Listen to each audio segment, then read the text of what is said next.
Saudara-saudari yang terkasih, selamat pagi berkah dalam. Sudahkah kita memberi senyum hari ini? Rabu 24 November 2021. Gereja memperingati Santo Andreas Dunglac, seorang imam dan kawan-kawan martir. Mari kita awali permenungan kita hari ini dengan tanda kemenangan Kristus. Dalam nama Bapa dan Putra dan Roh Kudus. Amin. Permenungan kita diambil dari Injil Lukas bab 21 ayat 12 sampai 19. Yesus berkata kepada murid-muridnya, "Akan datang harinya kalian ditangkap dan dianiaya. Karena namaku kalian akan diserahkan ke rumah-rumah ibadat, dimasukkan ke dalam penjara, dan dihadapkan kepada raja-raja dan para penguasa." Saudaraku terkasih, pilihan menjadi murid Kristus berarti pilihan untuk menghidupi cara hidup Kristus dalam kehidupan kita. Artinya kita menghadirkan cara hidup Yesus lewat cara hidup kita setiap hari. Dan kita mau setia pada Kristus dalam situasi apapun. Memang ini tidak mudah, sebab kita mendapatkan banyak tantangan. Bahkan kadang nyawa pun bisa terancam. Tapi kita harus menyadari bahwa itulah konsekuensi pilihan mengikuti Yesus. Mau menghidupi cara hidup Yesus walaupun kita akan ditolak. Mau terus menyuarakan kebenaran dan kebaikan Tuhan, walaupun mungkin kita akan dikucilkan. Saudaraku terkasih, sebagai seorang yang percaya pada Yesus, satu yang saya yakini betul adalah bahwa saya didampingi, saya diberkati, saya dilindungi, saya ditemani, saya dijaga oleh Yesus untuk menyuarakan kebenaran, untuk melakukan kebaikan, untuk mengulurkan tangan kasih, tentu dengan semangat ketulusan. Dan bagi saya, mengapa harus takut untuk semuanya itu? Karena apa?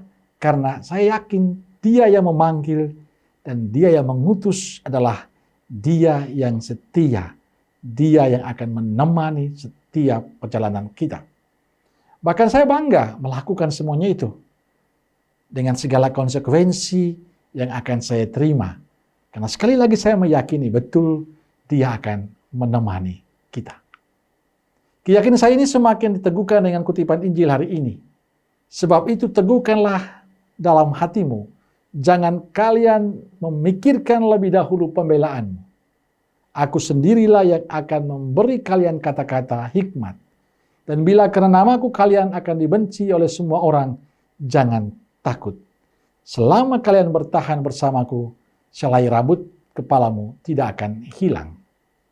Sangat jelas Yesus berjanji atau memberikan janji kepada orang yang setia padanya bahwa selama kita menyuarakan kebenaran kebaikan Tuhan, selama kita melakukan tindakan-tindakan kebaikan, tindakan kasih, kita akan selalu diberkati olehnya.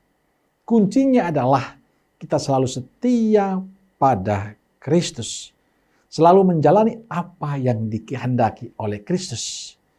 Bila kita setia dan terlebih dahulu kita setia kepadanya, maka Dia yang terlebih dahulu setia itu akan selalu menyertai dan mendampingi kita. Saudaraku terkasih, kita akan terus berhadapan dengan masyarakat kita yang sering membenci Yesus. Kita akan terus berhadapan dengan pelbagai penolakan-penolakan dalam kehidupan kita. Tapi Injil hari ini meyakinkan kita untuk tidak perlu takut, tidak perlu putus asa, tidak perlu menyerah.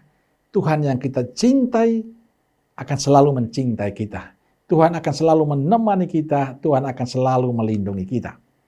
Kita harus tetap berani menyuarakan kebenaran Allah dengan segala konsekuensinya. Itulah panggilan kita. Tetaplah setia dan mencintai Yesus dengan terus menjadi saksi kebenaran Tuhan. Maka saya ingin mengajak Bapak Ibu, Saudara-saudariku yang terkasih. Sebagai seorang murid Yesus, panggilan kita adalah panggilan untuk menyuarakan kebenaran dan kebaikan. Dan kebenaran kebaikan itu dapat kita lakukan dimanapun kita berada. mau sebagai pejabat ataupun pekerja sederhana pun, dimanapun kita berada, kita bekerja, lakukanlah apa yang menjadi kehendak Tuhan untuk kehidupan kita. Dan percaya, Dia yang memanggil kita adalah Dia yang setia. Dia sudah memberikan jaminan bahwa sehelai rambut pun tidak akan hilang kalau kita sungguh setia kepadanya. Maka jangan pernah takut untuk terus menyuarakan kebaikan dan kebenaran Tuhan dalam kehidupan dan sikap hidup kita. Percaya Tuhan akan menyertaimu. Maka saudaraku terkasih, teruslah menjadi berkat bagi sesama. Amin. Semoga Allah yang Maha Kuasa memberkati saudaraku sekalian, Bapa, Putra, dan Roh Kudus. Amin. Keluarga Kudus Nazaret, doakanlah kami. Amin. Berkah dalam.